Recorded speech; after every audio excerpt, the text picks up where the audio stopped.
This film is about a family in a village in central Ceylon and about the god to whom they took their problem.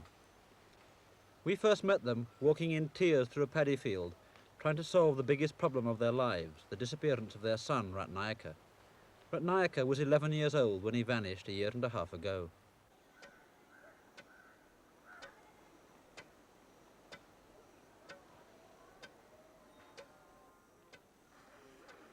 Eventually, they did something that people have always done. They turned for help to a god.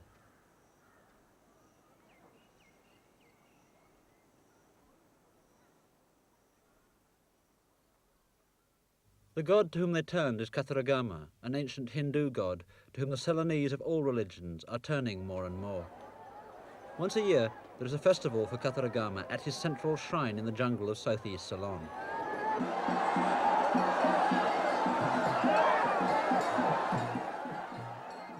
While some of the traditional gods are fading, more and more people now come to Kataragama than ever came in the past, especially the growing middle class. First I came and then made a vow to get through my exam, and I got through. And the next day I came and fulfilled it. And then again I came and made a vow to get a job, and got it.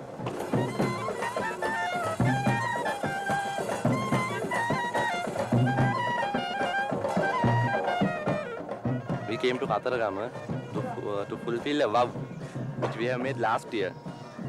That is regarding our exams. I made a vow that if I pass my engineering part 1 examination, I'll come this year during the season and do the Kavadi dancing.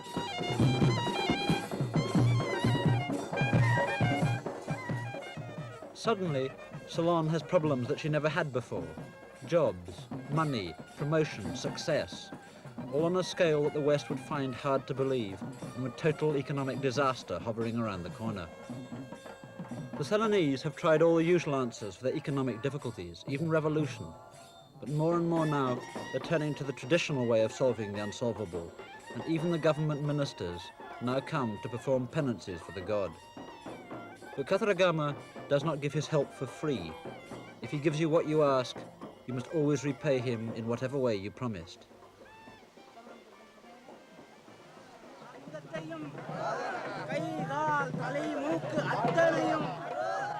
Almost every activity at the festival is an act of payment for a favor received.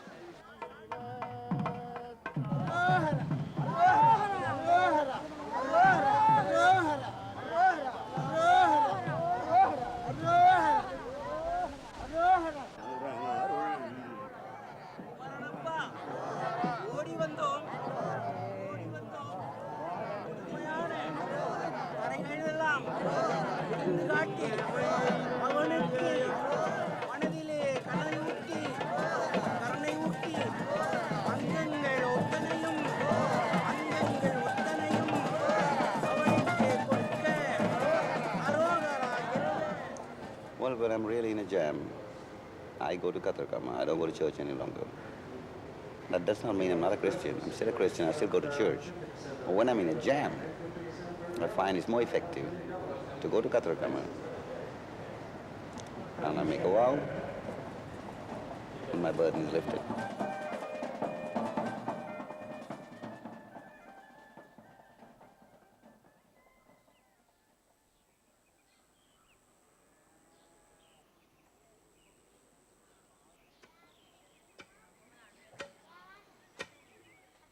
When Ratnayaka vanished, he was staying here at his grandmother's house to keep her company for a bit.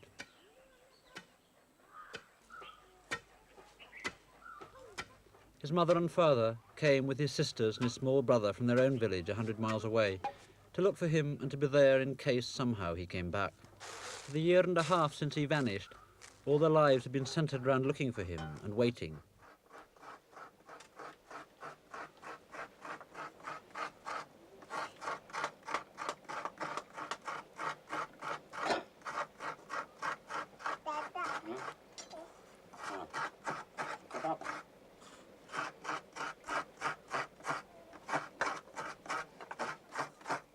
Slowly, we pieced together what had happened.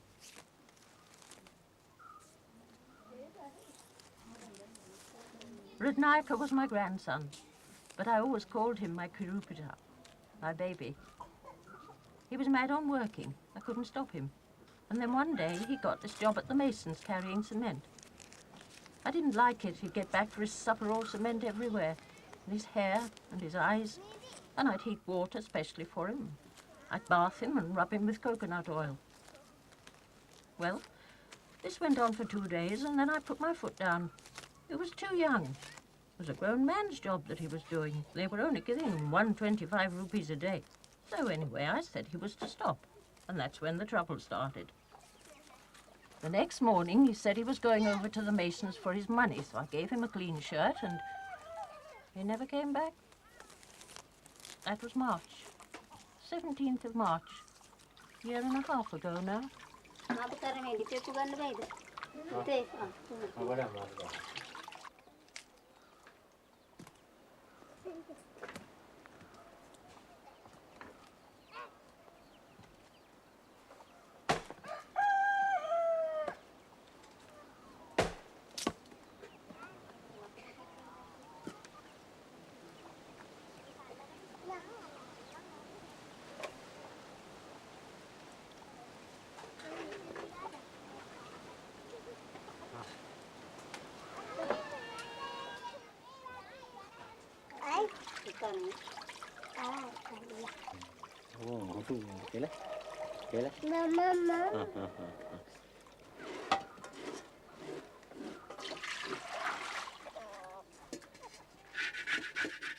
Once we got here, we didn't know what to do, really.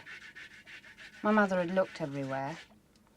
So we went to the mason again, who said that Ratnayaka had come for his money, and that was the last he'd seen of him.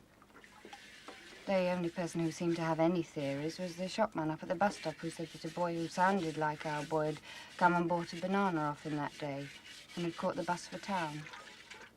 So we went there to look. We've been so many times, but we didn't find him.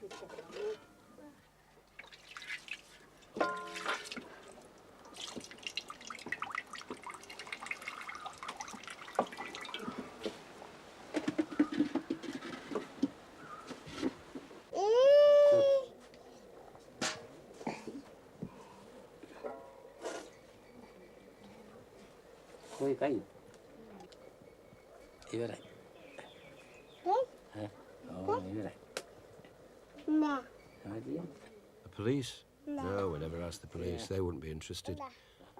No, when we couldn't find him anywhere, we went to the local astrologer. We went to 3, in fact, to see if they'd know. But all 3 said the same thing. They said he was alive and in some village somewhere. But they all said as well that we'll never get him back.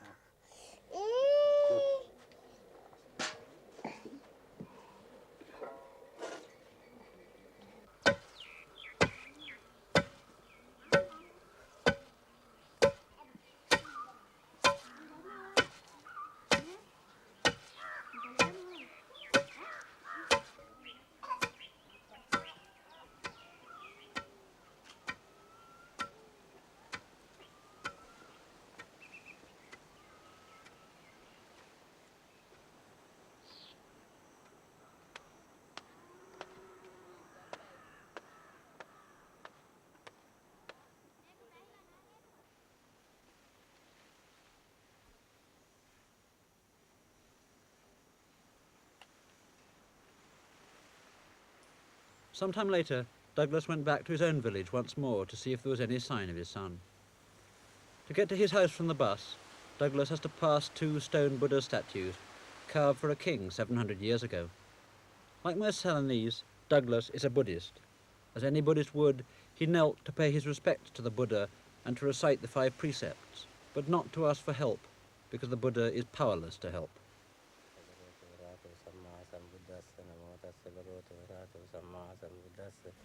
Namo tassa bhagavato arahato samma sambuddhassa buddhan saranam gacchami dhamman saranam gacchami sangham saranam gacchami dutiyampi buddhan saranam gacchami dutiyampi dhamman saranam gacchami sangham saranam gacchami Tatiampi buddhan saranam gacchami, tatiampi dhamman saranam gacchami, tatiampi sangham saranam gacchami, panati pata veramani sikkhapadam samadhiyami, musavada veramani sikkhapadam samadhiyami. Unlike the Christian God, the Buddha has no supernatural powers to help his followers. But in his need, Douglas blurted out, "Help me in this my present difficulty."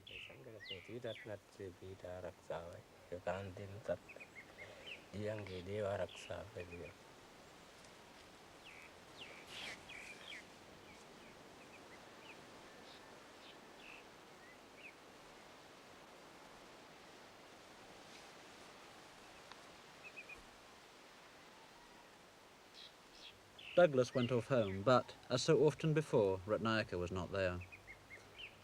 All Buddhists believe that they have lived before and will live again, that this life is just a chapter in their whole existence. Salvation is not to be born again, not to come back to life's sufferings, to live a life so close to the Buddha's teachings that the cycle of rebirth stops and you attain the state of nothingness, nirvana. It is because he has reached nirvana and no longer exists that the Buddha is powerless to help, and because of that his followers turn elsewhere.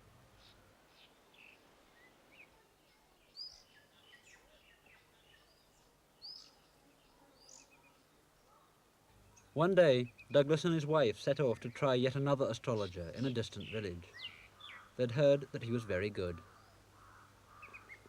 In Ceylon, people believe that the major events of your life are dictated by the good and bad things you've done in your previous lives, and that the good and bad things that you do in this life will influence the pattern of your future lives.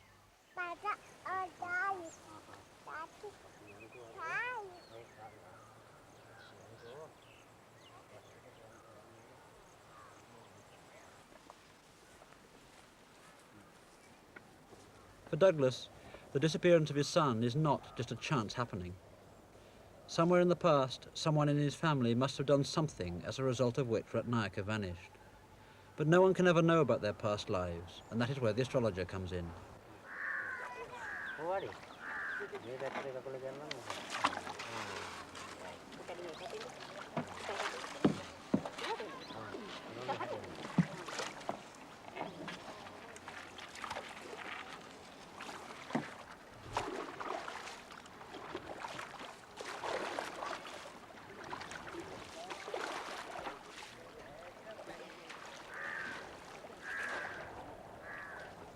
The astrologer cannot tell you about your past life, but he can see and chart the pattern of how things are going to be in the future, can chart what is called your future karma.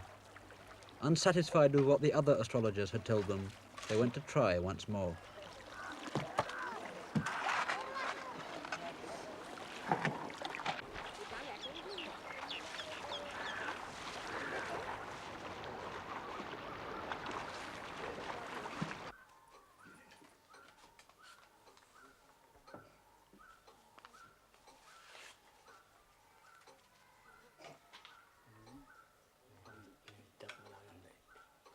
"I have come," Douglas said, "to consult an oracle." The astrologer they went to bases his calculations on the time they arrived. They don't at all tell him why they've come. He looks at the clock, works it out from his book, and then he tells them.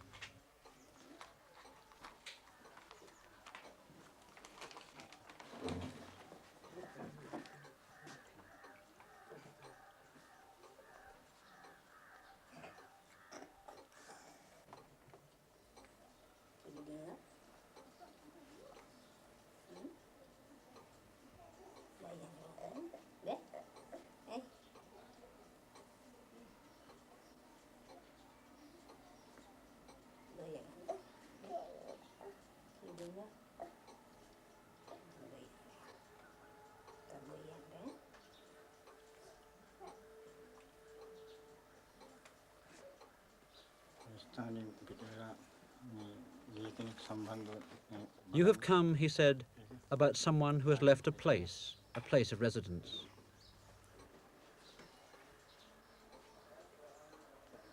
There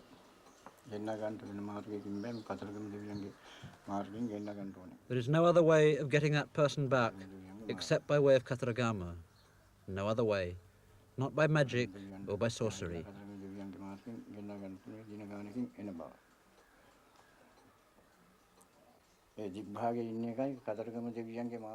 You must go to Lord Kataragama and implore him and give a life for a life and whatever else you can afford.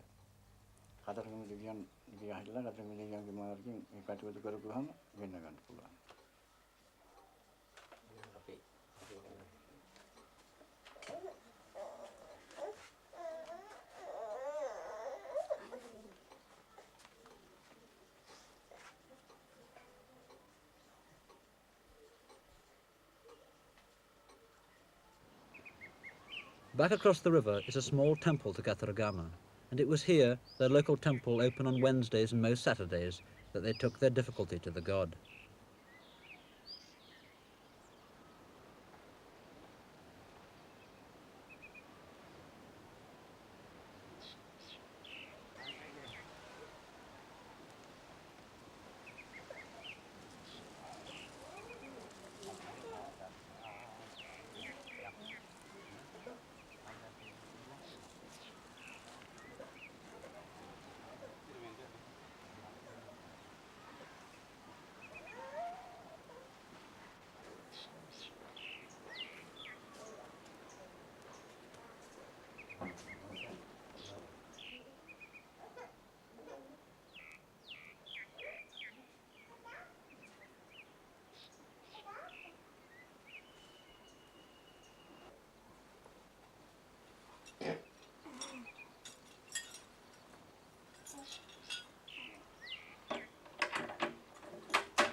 You must, they told the priest, get the god to bring our son back, and paid him 5 rupees.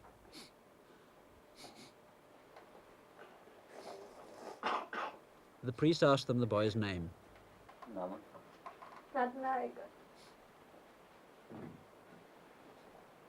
He wrote the name on some betel nut leaves and told them that God Kataragama would bring the boy back within 21 days. If not, they would burn the leaves, and this would send Ratnayaka into such a trance, a madness almost, that somehow he would have to come back then.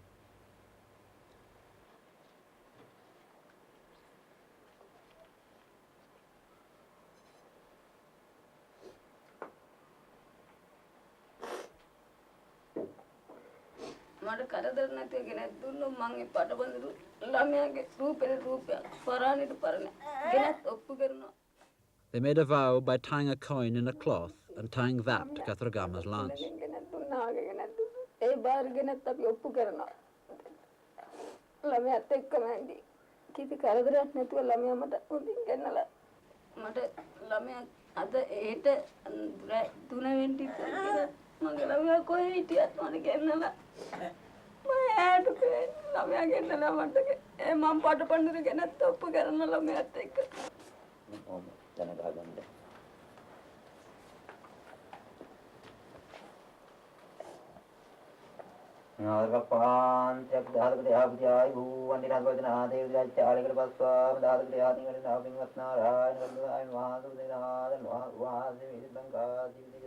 They vowed that if within 21 days Kataragama brought back their son unharmed, then they would bring a young coconut sapling, a symbol of their own lives, and plant it for the god outside the temple.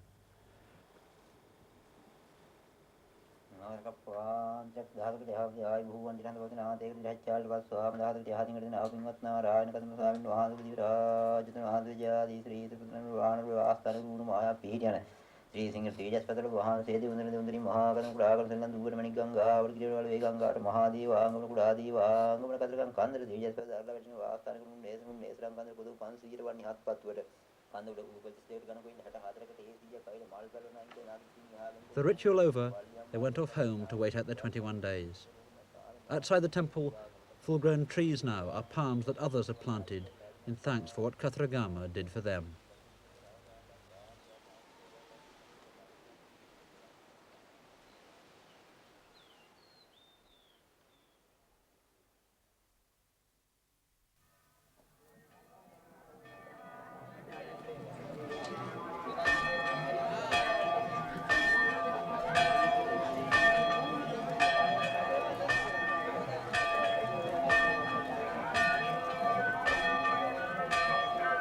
He left Douglas at home to wait out his 21 days and went to the central shrine of Kataragama, deep in the jungle of southeast Ceylon, where the annual festival for the god was beginning. Most people who come to the festival don't come to ask for things, but to thank the god once they've got what they wanted, and to repay in whatever way they promised.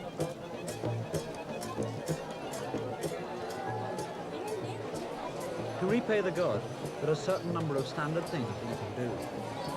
Douglas promised to give a coconut tree, but you can undertake to come on pilgrimage to the shrine, or to dance for the god, or to roll on the hot ground for him. You can shave your head, prick needles through your tongue and cheeks, walk on nails or on a burning fire pit, or even hang on hooks for him. But the standard thing that most people give to the god in return for helping them is an offering of fruits, which they present at the temple. But some people, particularly Hindus and Muslims, undertake to repay in much more extreme ways.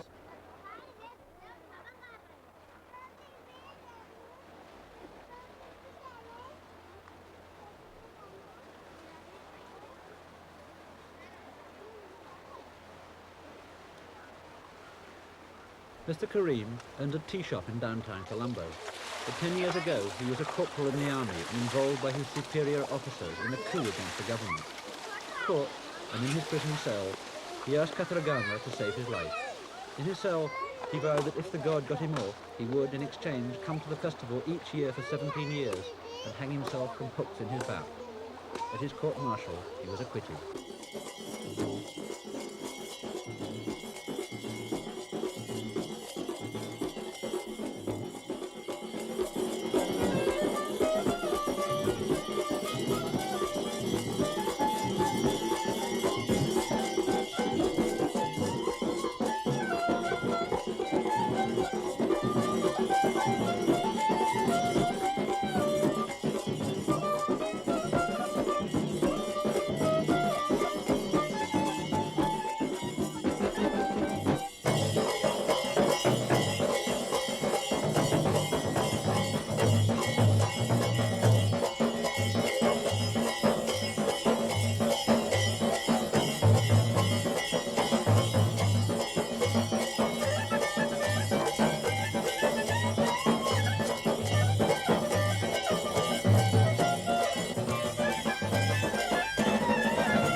After he'd been doing it for 4 years, Mr. Kareem, following a very frequent pattern, began to feel himself possessed by the god, and now he's thought of as some kind of holy man, and people come to communicate with the god through him.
Some mystic relic or symbol which no one except the chief priest has ever seen is taken on the back of an elephant on a strange journey. It's as near as you ever get to the god. The relic leaves Kataragama's shrine, passes the shrine of his wife, Devasena, without acknowledging her, and finally, after ceremonial pauses on the way, stop at another shrine, the shrine of Valiama, his mistress.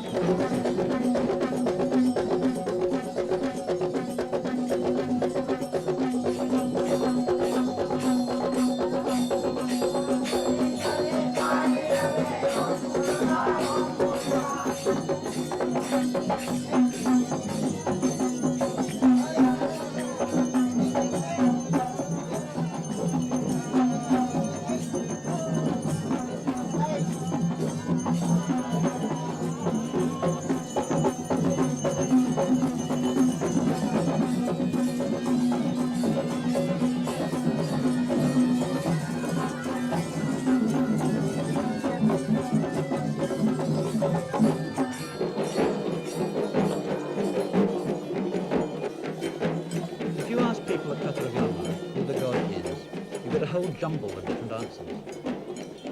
Most people will tell you that he is a god well known all over southern Asia, one of the two sons of Shiva. But you hear more exotic stories, especially from the Christians and Muslims. Stories about Macedonian princes and 13th century mystics with holes in their ears. Douglas, in the village, thought that he lived in a palace somewhere deep in the jungle, surrounded by slaves and guarded by wild animals. And almost everyone believed that he'd come somehow during the festival, disguised as a beggar perhaps, as a beautiful woman.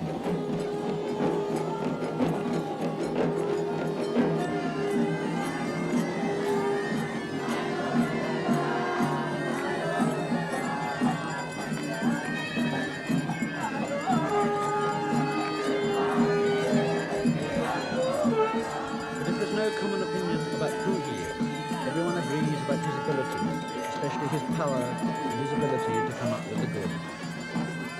In mythology, Kataragama fought and defeated the Titans, For him, everything is possible. A living, passionate, almost human life. He's worldly, masculine, beautiful, and erotic. He doesn't preach, he makes no moral judgment.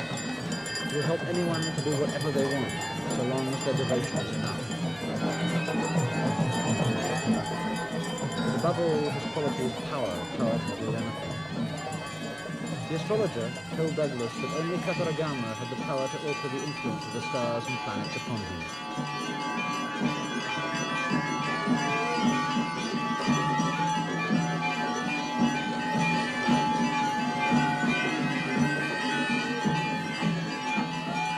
Finally, the elephant stops outside the temple of the god's mystery. This is the plan. The relic is carried inside and left behind the curtain where no one can ever go, the god alone with his mystery. Each night he stays for 15 minutes, the final full moon night till dawn.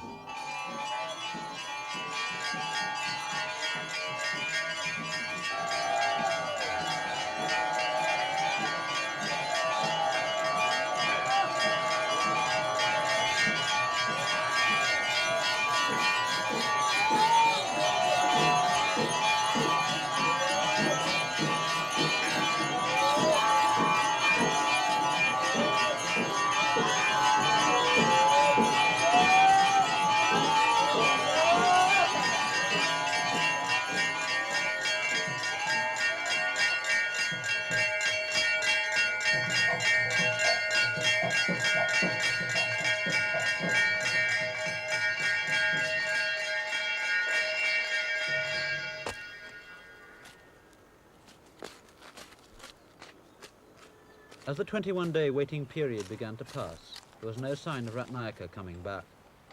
Half confident, at least to begin with, they waited for him to come.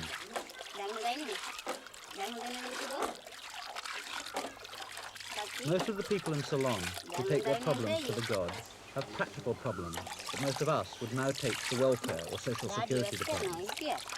But in Ceylon, the religious bits of life are not chopped off from the others. Douglas is not a religious man. In the corner of his house there's a lamp for the Buddha, but it hasn't been lit for a long time. He went to the god as being the practical thing to do, and some people will even tell you that the gods are nothing to do with religion, just good fixers. But even though most people go to the god with practical needs, a small percentage of the population, just as in the West, have needs of a more religious and emotional sort. I was in England in 1958 and 59. I was attached to HMS Drake.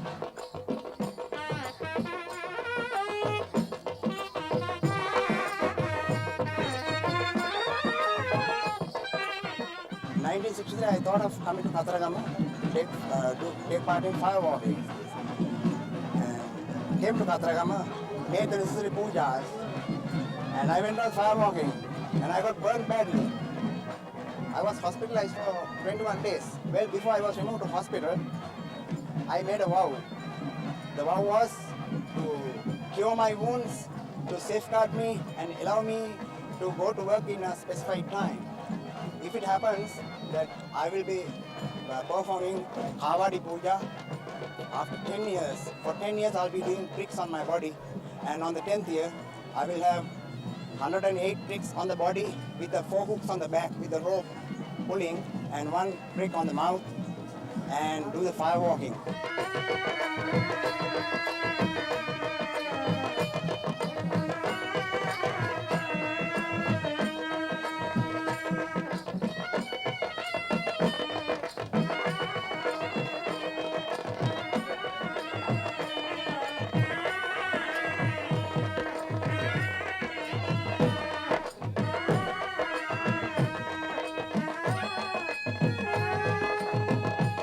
When I got burned, it affected me mentally. I thought that God punished me for doing various things in the Navy. You know what a sailor's life is.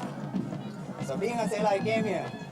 So that worked in me very badly, thinking that the God punished me for what I have done in the Navy. So I thought the best remedy for this, to get pardon from the God. So I made this vow to please Him. According to the Buddhism, it is against the Buddhism to do the tricks.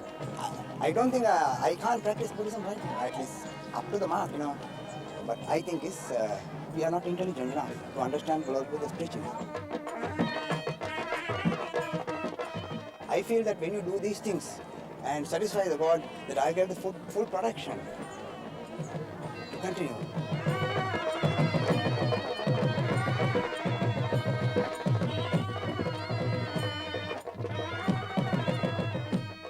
And being a human being, I don't think you'll be able to live without the protection of God. You must have the protection of God. That's what I feel.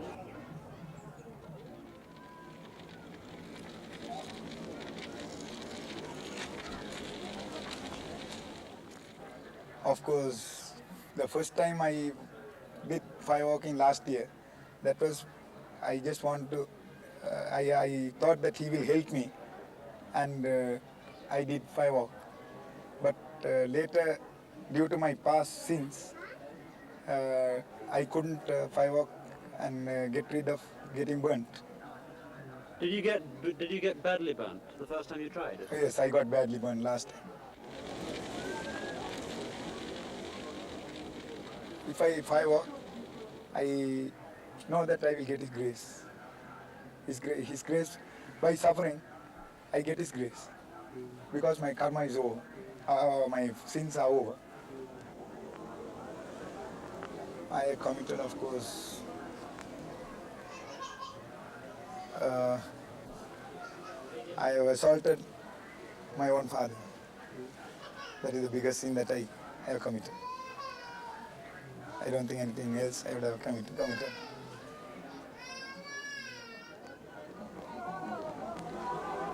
By suffering, I get rid of my sins. I will go on the fire while meditating. Meditate and walk on the fire. So it depends on God to burn me or to safeguard me. So to do that, I'm doing these things. Satisfy Him, please Him, and ask Him to pardon me if I have done any wrong things, and to safeguard me, protect me, and send me out of the fire.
Something like 250 people walked over the fire.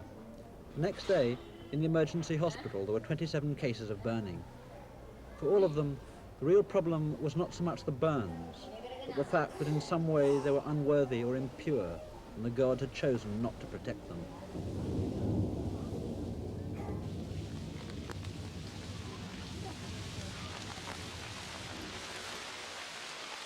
As the 21 days began to run out, but Nayaka had not come.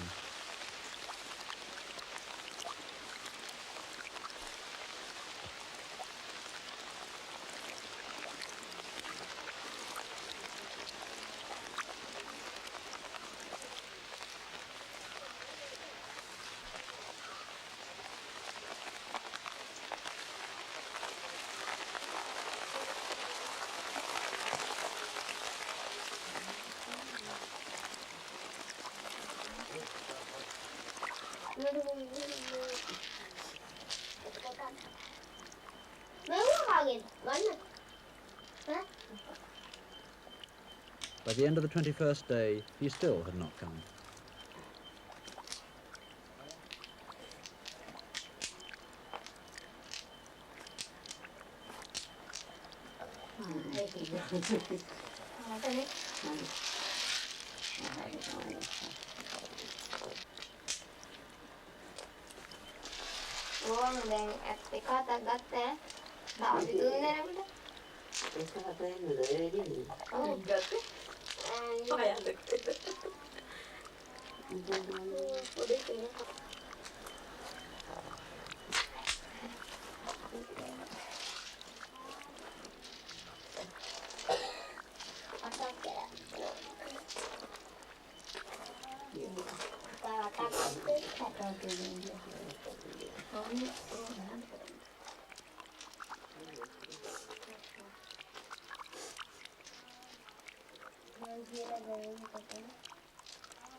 When they finally knew he wasn't going to come, they had to decide whether to burn the leaves as the priest in the temple had told them to.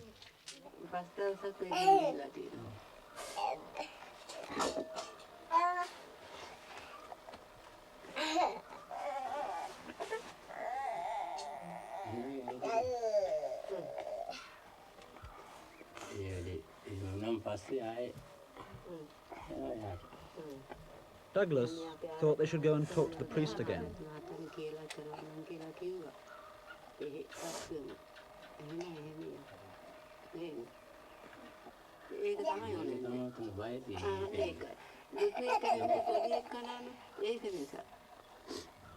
But the two women were very against it.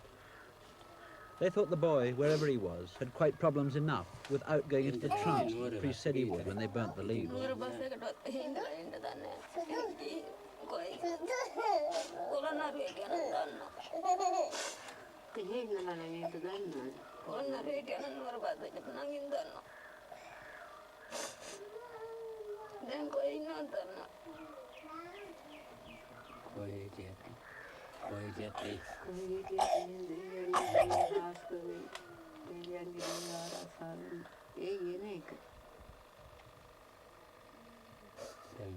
In the end, they decided to do nothing.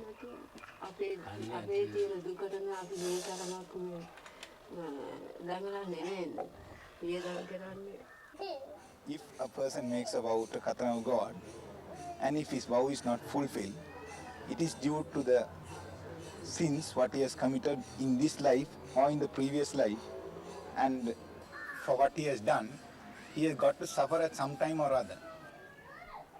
For this vow to be fulfilled, that particular suffering period must be over. That is the karma period, the karmic period must be over. We asked Douglas about any sins that could be the cause, but he couldn't think of any.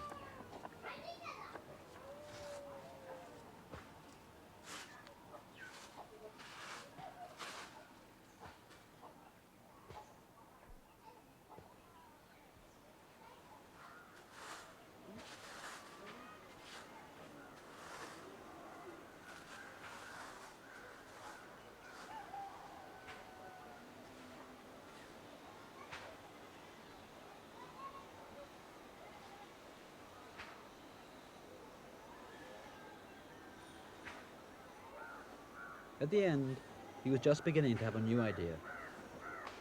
Someone had told him about a devil dancer who was supposed to be very good. Maybe he might be able to come up with where Ratnayaka was.